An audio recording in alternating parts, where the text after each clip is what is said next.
You want to do the honors? Should I? All right. 3, 2, 1. Gong. You went to the music store and didn't find a gong. I'm so sorry I didn't get a gong. Expensive or just lack of? No, okay. Both? Yeah. There was another guy that wanted a gong too. No. Yeah, no, there was. That was no, he literally just came. He literally went into the music store just to get a gong. And no gongs. What's a nice one run you? Like a couple hundred? A lot. Yeah. No. Get this. More. 1,300. Really? Yep. Whoa. $1,300 And for the a good guy in gong. the music store like knows his stuff. Yeah. So like yeah. Yeah. You know what he told me? You know where he told me to go? Gongs Some Unlimited. Yeah. Some website, like some random website. Gongs Unlimited? Of course, there's a website called Gongs Unlimited. Right. But yeah, so I guess we have to go. We have to go there. We gotta find one Dude, soon. the guy We gotta never. find one here. Dude, the guy never in Portland. Like he never delivered. He didn't deliver. Jeez. We have to cut him off. Yeah. Dunzo. All right. Well, welcome back. Oh yeah. My name's Ben. I'm Noah.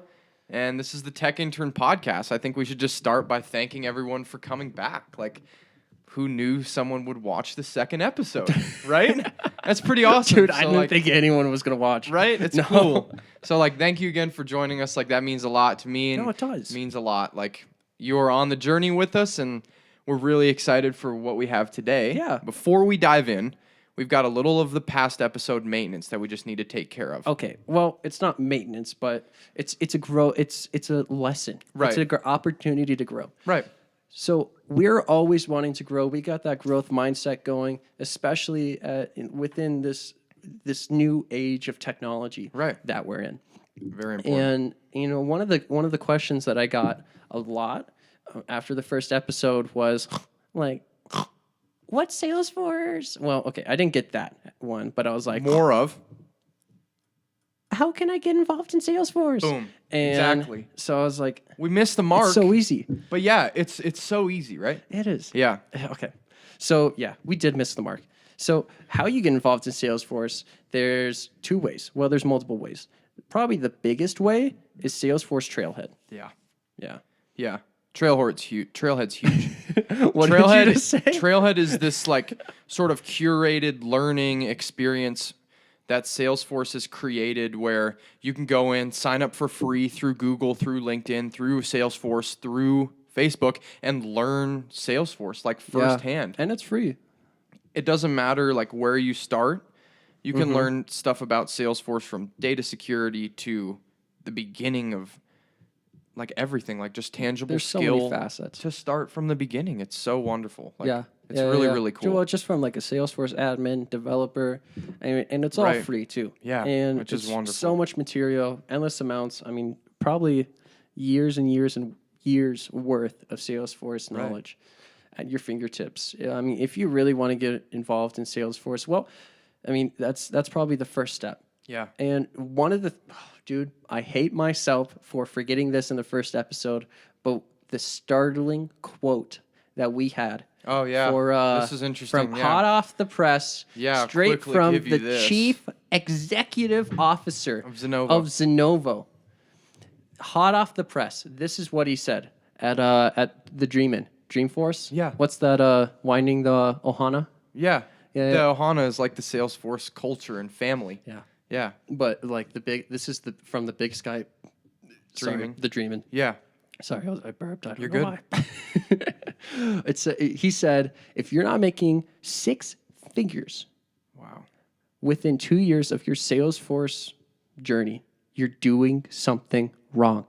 If you're not making 6 figures within 2 years, you're doing something wrong in Really? Salesforce. Wow. So that's mind-boggling. So why wouldn't you want to get involved in Salesforce? Yeah. It's a growing demand. It's an industry that's not going to go away. It really it's is. ushering this new wave, this We fourth talked about that in industrial the last revolution. episode. Yes, Exactly, yeah. which is Like- a perfect segue Right. into our main topic. Which is? The fourth industrial revolution. Right. Exactly. Yes. Okay. Let's start. Just like the last episode with the definition Right. of what the hell the fourth industrial revolution is. Right. It's a term that's kind of like tossed around loosely. It is. There's not a ton of structure, and yet it's so prevalent that like I find value in having a firm definition. Yeah. Right. And so, defined by Google, the definition of an industrial revolution is defined as the changes in manufacturing and transportation that began with fewer things being made by hand and human, but instead made using machines and large-scale factories. So, like, outside, let's just pare it down. Less things being made by humans, more things being made by machine. I find it interesting that they use that terminology with the factories. Yeah. I mean, just like large scale factories. That in and of itself shows that people don't know what the fourth industrial revolution is, and their only context of a industrial revolution Is machinery. Yeah, it's the last one. Right. They're not thinking. They're reactive instead of proactive. Right. So that to me, that's the biggest red flag. That's the shift. You know? Yeah. Yeah. So that's the big shift. Yeah. That's the cheddar. Right. On that one. Right. We've seen so much change with industrial revolution now that, like, let's say after When was the last one? Exactly. mid 1800s. Okay. Cool. All right. So, like, when's the last time that you had a strawberry or a blueberry or some spinach? Smoothie actually. Right. Yesterday. Yeah. Yesterday. Okay. Yeah. Negative 11 degrees here in Bozeman this morning. 100 years ago, would that have been possible to have fresh fruit? Dude, no way. No, right? Uh-uh. It's kind of the same thing with transportation. It's like it used to be horses and the Pony Express, and now it's like trains and cars and this, like, Yeah, no, know? no. I mean, dude, the Pony Express does not exist anymore. No it's way. just like it's a loose joke that's Right. thrown around. Yeah. Not even often anymore. it's cool to look back on, though. It is. Yeah. It's very cool. Well, with that, and when comparing the last industrial revolution to what's going on today, Right. you have to have variables that's measurable.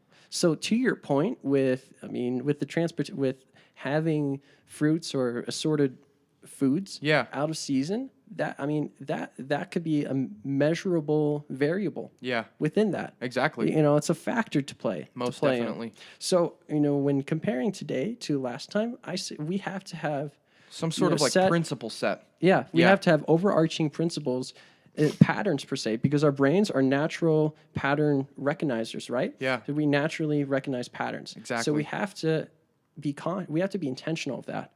So, when showing people, what's going on today, and make them truly believe what's going on is actually a revolution, we have to have set variables within that. That ties back to what we've seen before. 100%. We've seen changes in transportation. We've seen vast changes in education. Oh my God. Education free used education. to be used to just be a privilege, and Yeah. now it's like public education and Google and even Trailhead. It's like it's so accessible. 100%. We've seen changes in the way that people live with their healthy lifestyles and also work. Like that's another big thing. Yeah. We talked about farming, right? And the change in how the high percentage of people in the 1800s were farming. 80% of the United States population listed farming. Well, I think you got that stat misconstrued. I think it's 80% of the population at the time were Was farmers. farming, right. They were farmers. Right. Yeah. And after the revolution, it was less than 1%. Right. So I think, Now it's 1%. So think about this. Imagine right now, the world today, Yeah. so I know it's probably more right now, but 10, 20 years ago, Okay. less than 1% of the world's population was in IT. So less than 1%. Now flip that, and now it's 80% after the revolution. 80% of the world's population is in IT. Right. Think about that. That's crazy. Wow. But that's what a revolution does. Really, though. That's how serious this is. And we're just on the cusp of it. Yeah. I think That's the fourth that's big really cool to shift. think about it. Right. Yeah. Yeah. So okay. Awesome. So we have our variables. What are they again? Health, Health, education, education, transportation, transportation. and sort of like a work lifestyle We're- kind of. Yeah. Yeah, That that's one kind of a eighty. fourth. Yeah, exactly. Yeah. Yeah. Okay. Perfect. We've defined what an industrial revolution is. We have. So now, We just kind of have to just show them real life examples, right? right? Okay. Yeah, Perfect. yeah. So exactly. You know what? I have a really cool story. It's not okay. It's not a cool story. It's kind of it's really messed up actually. Right. Yeah, but it's intriguing. Yeah. Yeah. Yeah. So during my gap year, I was working for an IT consulting firm that was working with a client. I can't mention their name. Sure. But with so let me just set this story up. So at the time I was working for this consulting firm. And with this consulting firm, we deal with a lot of H-1B visas. Okay. Well, candidates or consultants that work on an H-1B visa. And this H-1B visa, so say that you're from India or a third world country, Pakistan, Mexico, for this instance. Sure. You wanna have a better opportunity, and you don't want to have a better opportunity. You want to have better opportunities, not only for yourself but for your children as well, in a better country. So, with that being said, you could go from Mexico to America for better work. Right. And however, the way you do that is through an H-1B visa. Through this H-1B visa, you have to have a full-time job. But a lot of these contracting opportunities are contract work. So they're about 6 to 12 months, Ah. you know? Yeah, with the visa. Yeah. So instead of being employed full-time by companies like Nike or Coke or Fortune 500 companies. Sure. It's these staffing firms, these third parties will come in and sponsor their visa, put them on their bench full time, and then have them circling around in these cycles of 6 to 12-month contracts. Well, that works out perfectly in theory.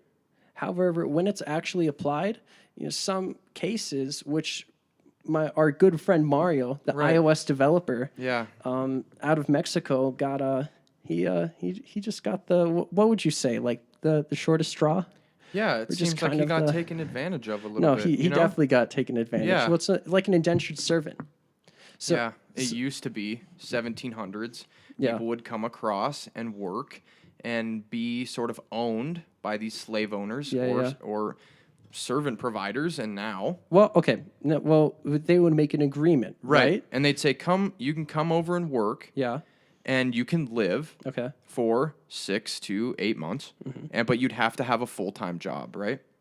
So You would have to work for me, yeah. and then you'd either work until death over here, or you would end up becoming their full-time sort of servant or slave. Yeah, basically. Yeah. Like bottom line, that's what would happen. That they usually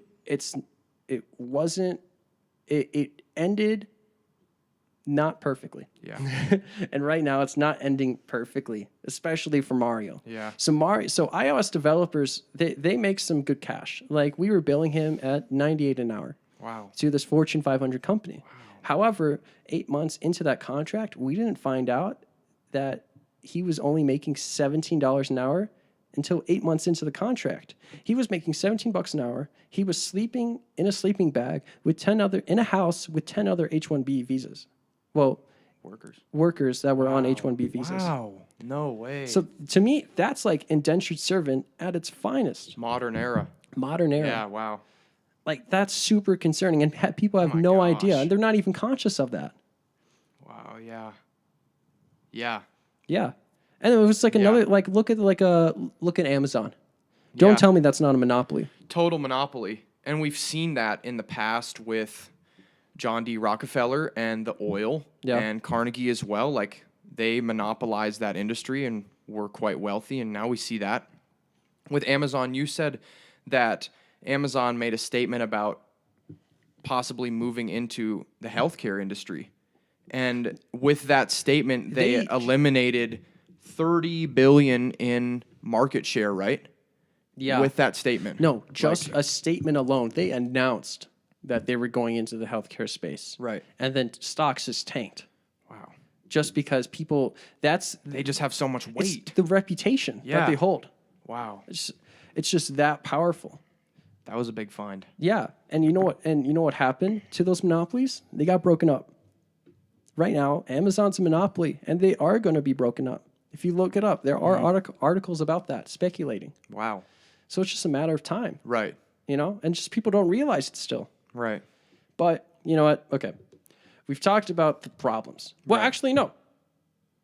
Yeah, we have. We have talked about the problems. Well, Right. and another thing about that is learning to code scandal Right. on Twitter. Twitter, big thing. So a bunch of these journalists from BuzzFeed, right? Yeah, This yeah. is a big hot topic now is they're getting laid off, and these people have been like their goal in life is to be a journalist, and now they're jobless. And Yeah. this new thing about targeting It's people not being fulfilled. learning to code, yeah. Yeah. And so now these people are what? They're getting restricted from Twitter. Was that the thing? Yeah. No. So what happened was that journalists were getting laid off, and then people would at the journalist on Twitter saying like at Ben Nelson, hey, you should learn how to code.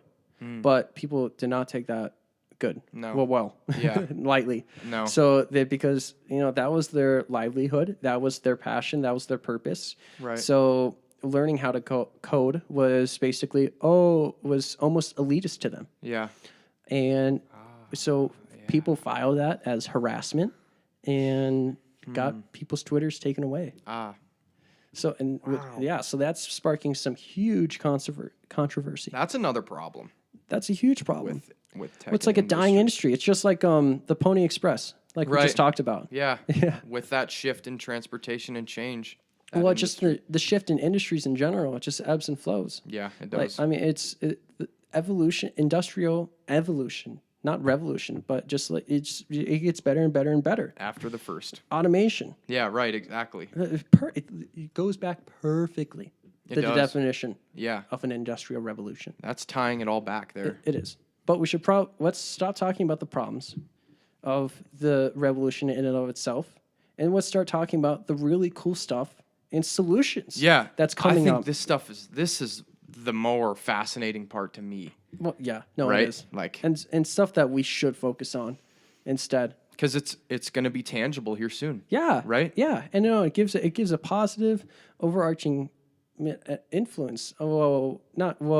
Perception on Yeah. what it is. Right. It makes it gives hope. Yeah, most definitely. Yeah. I found IBM is engineering microscopes. Okay.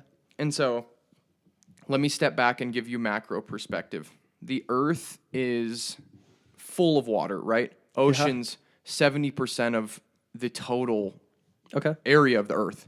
And so we're in a little bit of a troubled state where the ocean's kind of in trouble, and we see a lot of pollution, we see a lot of turmoil, we see extinct species. Yeah, true. Like, that's a big thing. Well, aren't there like islands and islands of plastic? Yeah, like it's terrible, right? And it's like it's scary to that's me to bad. see. Like, and so now IBM is taking it into their hands to make a real change with tech.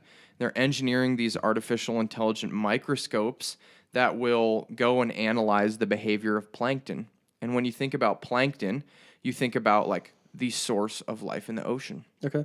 And so Yeah, it is. what they wanted to do was they wanted to analyze how plankton behave and see if they're capable to adapting to the change that might occur. Right? Like, I hope that the oceanic state will improve and the ecosystem will get better. But as we're seeing, like, history is going to start rhyming with itself here, and it's most likely going to decrease without big change. And so they want to figure out if it's going to impact plankton in a negative way and if plankton are ready for that change. That was crazy. Like, that to me is tech in the real world, like, big shift, right? Yeah. Well, Go the ahead. biggest thing about that, I would say, is half the world's population is going to be in a geographic area that's going to be water stressed Right. by 2025. That's so That's 6 soon. years. That's That in is 6 so years. soon. So, Like, so not only understanding plankton, but manipulating them into our advantage Yeah. it's not imperative, but it's a way out. Right. It's a solution to a problem, yeah. to that water stress situation. Right. Yeah, and if we could figure out how to not to manipulate plankton to custom fit to cater to our needs. Yeah, kind of when consuming water. Right. Kind of utilize the resources that Yeah. are there.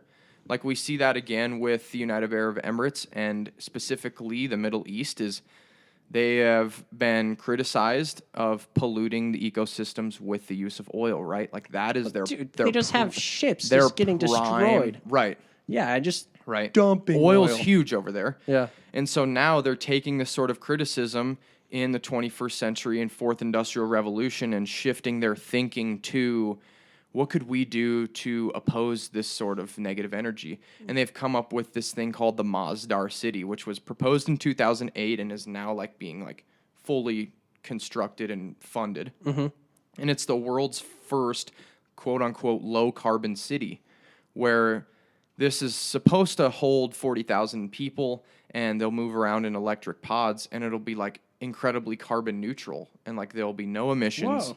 Like this Wait. crazy When you sort mean of like thing. a pod, like Yeah, so personal it's like cars? So you think of like the Dallas Fort Worth Skylink, Okay. and you shrink it down to like the size of this table, and like you would have your own electric pod. Like you could move around through walking and bike, and you'd also own one of these pods that would like zoom around the city, and like you'd go to work in one, and you'd go to your house in another, and you'd go shop with your friends, and like Nice. it's this incredibly like low carbon sort of super sci-fi thing. Yeah. That's like No, that is really cool. Right? Well, did you know that Vail, Colorado is supposed to be like waste free by 2030? Really? Yeah. Whoa, Yeah. Colorado. Yeah. So I thought That's so that's interesting. pretty cool. Yeah. I thought that was cool, like tech, tangible, changing the world in society, like plankton and low carbon city. Yeah. That's where things are headed. Yeah, I like guess. that's crazy. Like now that begs the question to me of like what else is going to change? Like yeah. I feel so much, but at the same time like I don't know. Yeah. Like with ideas like that, like I mean, there's so many things. Like to me, like for me, one of the first questions that I get is with biohacking and having 3D printing, custom fitting, like custom prescription pills at your house. Yeah. Well, one, will people ever need to go out of their house? Two, will people ever get sick? And yeah. when it's not if, but when will biohacking be a Like practice. a practice, but not only a practice, but be a better route as opposed to a regular biological body. Sure. Oh wow. Yeah. Like People physical will never get body sick change. anymore. Yeah. Yeah. Wow. Like that will happen. Yeah. It's just I mean, my gosh, just look wow. at the 1%, like the 80% farming went to less than 1% farming. 1% of worked in IT, now it's over 80%. Right. That's the revolutionary change that we're talking about. Yeah. You got it. Right. But it's not going to start with us. No. It's going to start with the general population. Right. The general populace starting this conversation. That's what Like word of mouth. That ties back to like why we started this. No, It's like 100%. engaging in conversation. Well, our purpose is to help people. Yeah. Whether it's enabling them to run world-class organizations or enabling them to love their work day in or day out. Most We definitely. are on the cusp of a revolution that's going to change how we think about everything. Yeah. Everything. Yeah. Like mundane to Yes. everything. It's incredible though. Like it's so cool to be a part of something like this and like be leading this sort of change Yeah. and like asking the questions and like starting the conversation. Like it's something that's going to happen. It's not a matter of if, it's when. Mm-hmm. And so now we need to start asking the questions and having the real conversations around the change that we're going to see. Well, here's my philosophy on that. It's not a matter of if, it's a matter of when. Yeah. This is going to happen. Yeah, no. And so these questions are going to be asked. It's whether or not, the question is, are you going to be a part of that? Yeah. Are you going to be a part of something bigger than yourself that's going to change our world dramatically? Yeah. And that's the question that I really want, our audience to grasp. Yeah, right. Is that, do you want to be, that this is going to happen. This fourth industrial revolution is going to change It's the here. world. Yeah. Just look back in history. It's happened 3 times. It's going to happen a fourth. The real rhyming. question is, do you want to be a part of it? Yeah. Do you want to change the world? Do you want to influence your friend? Do you want to be that friend in your friend group that says, hey, check this out? It's like, check out Salesforce. Yeah. Check out how 3D pills Yeah. are going to be in your home. Yeah. This is revolutionary. big change. Why look at the demand? Don't be reactive. Be proactive. Right. You know what? Yeah, I will say it. So I had a friend in high school take his own life. Wow. And just thinking about it. And I mean, just like, as a sophomore in high school, that was some heavy stuff to deal with, right? sure, yeah. And one of the quotes that I had that come out of that and that I was pondering was, don't be reactive to the life that was lost, but be proactive to help save another one. Wow, yeah. That goes, to me, the overarching principle of that, of being reactive and then being proactive, means the world. And I think we should apply that right now. Yeah. So instead of being reactive to the world that's coming right now, be proactive. Right, let's to go make on it the a better offense. place. Yeah. 100%. Let's start the conversation. Yes. Yeah. With that, Noah and I have come up with some questions that we want to start a conversation about. And so below, if you have some time, we'd love to hear your thoughts. Yeah, absolutely. Right? Yeah, Like we check out want the questions. Right? Like we want to start this conversation and respond and like share this video if you found value. Like we want more people to be a part of this conversation. Yeah. You know? Yeah, no, if you felt that this added value, if this was life-giving, that's our mission. That's our why. Right. We want to add purpose to people's life. We want to bring them to the 21st century and the fourth industrial revolution. So if you like this video, then like the video. If you want to be part of the conversation, be a part and comment. Answer the questions that are in the caption below. I think That's there's like active. 7. Right. 100%. Yeah. And not only say, oh, yeah, that's pretty cool, but share the video. Physically be intentional about it. Right. If you want to be a part of it, you will feel you feel better about yourself if you will actually share it and interact with other people about it. Yeah, like don't be selfish. Share with a friend. Share with a friend. This is huge. Be life-giving. Give life. Life giving. Yeah. Yeah. That's it. Yeah. Be a part of the conversation. Like it's so cool, right? Yeah. So much change. Boom. There we go. That's the fourth industrial revolution. And that's the end of the podcast. Thank you again for tuning in to the second episode. Yeah. We will see you next week. So good. So good. Bye for now. Bye for now.